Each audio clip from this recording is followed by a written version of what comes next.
There is a whole lot to be said about the law of action. In fact, it goes along with the law of attraction. The law of attraction simply says that likes attract likes and thoughts become things. But when you read about the law of attraction, a lot of times the law of action is not explained. And it's really the law of action that you take in order to attract what it is that you want or need or desire. And sometimes within the law of action, you will need to take inaction. And I'm going to explain an experience that I went through a while back where inaction was needed. A destiny swap. You heard me. In my place of employment at this particular time, one of my colleagues asked me a few questions. The first question was, did I work another job? And the answer was no. The second question was, how did the CEO determine the amount of workload that they would give me? And my reply was, I made myself available to the CEO in whatever it was that they needed, I was willing to do.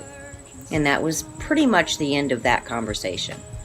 However, in my mind, when that particular question was asked, an automatic red flag popped up in my mind. I had no idea why. It was a valid question, and I gave a valid answer. Several months later, I was in a position while working that automatically there was chaos all around. And the goal and the objective in the midst of this chaos was to make sure that everybody involved was safe. That goal was accomplished. The next night, I had to again work this process. And so the CEO and I got together and we devised a plan in case of the event that the chaos occurred, we would have a backup plan to keep peace. And that is what I did. I took that action. In the midst of that, behind the scenes, I was instructed to speed up the process.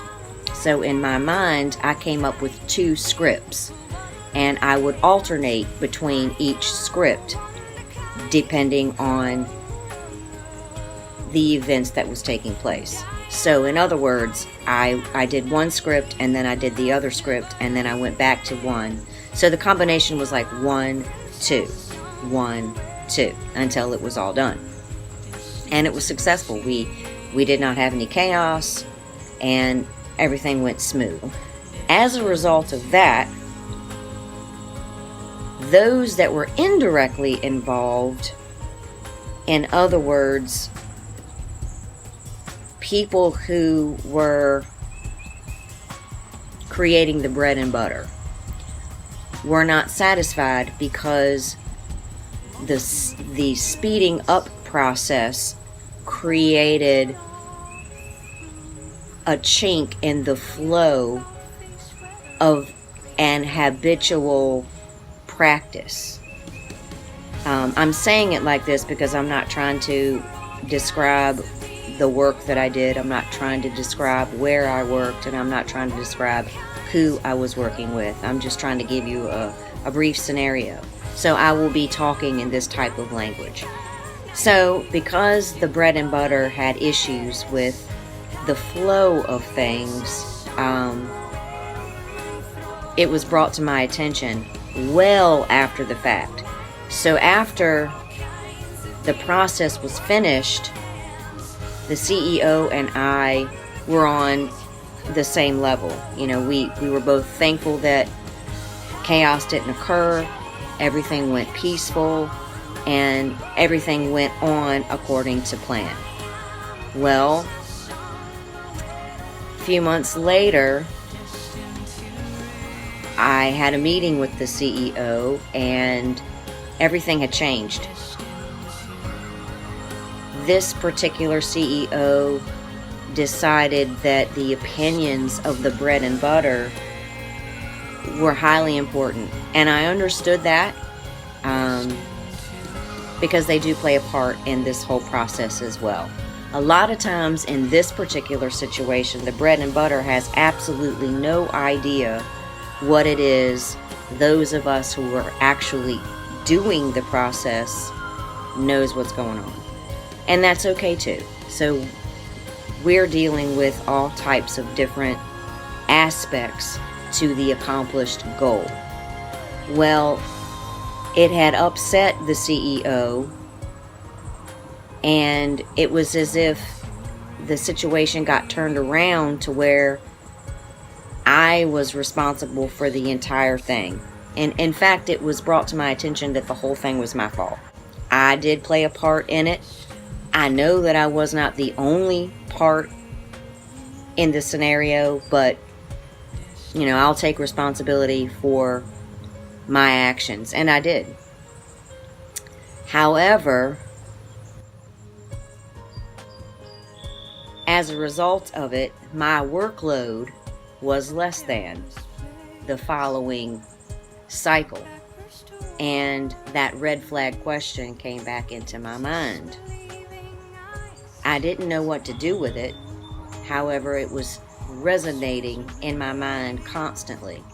Well, when it started to be that time to redo the process of what we do at this particular place of employment, I noticed that this person that had asked me that question was now taking on the responsibility of what I was doing.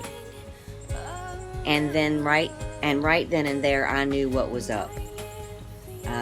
This person asked me this question because they wanted more responsibility, and they decided to figure out how to manipulate the situation by finding a chink in the cycle so that they could have more availability at the expense of someone else, which that someone else was me at the time. And I could have acted on that right then and there. I could have said something to the CEO, but I didn't. And the reason being is because there were still a lot of unanswered questions at that particular time. So I decided to not act on that and just keep my eyes open and my ears open.